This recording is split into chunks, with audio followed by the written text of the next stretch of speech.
Pour évaluer de manière objective les performances environnementales des bâtiments, ou pour concevoir des bâtiments peu impactants sur l'environnement, les équipes de conception sont de plus en plus souvent amenées à réaliser des analyses du cycle de vie, ou ACV, de leur projet.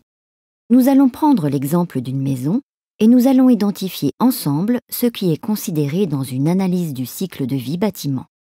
Pour chacune des étapes, toutes les ressources consommées, bois, charbon, pétrole, métal, et tous les rejets provoqués, que ce soit dans l'air, dans l'eau ou que ce soit des déchets solides, sont comptabilisés. Ce bilan comptable est ensuite traduit en impact sur l'environnement.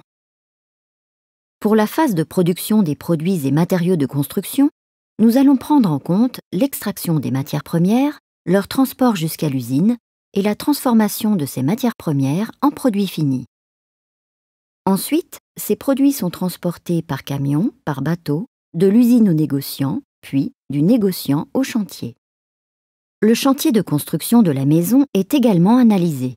Consommation d'eau, d'énergie, production de déchets, immobilisation de matériel. Tous ces aspects sont pris en compte.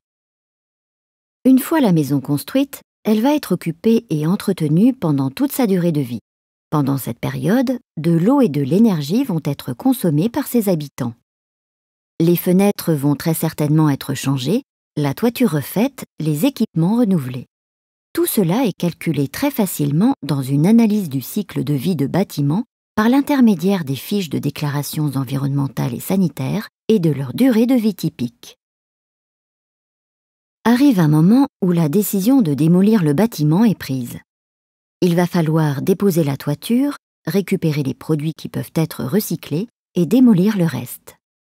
Les déchets de cette démolition peuvent être réutilisés, recyclés ou valorisés énergétiquement, ou encore dirigés vers un centre de stockage. Une analyse du cycle de vie bâtiment consiste à faire la somme de toutes ces étapes, traduites en impact sur l'environnement. Nos indicateurs sont par exemple les consommations d'énergie primaire, l'épuisement des ressources, les émissions de gaz à effet de serre, la pollution de l'air.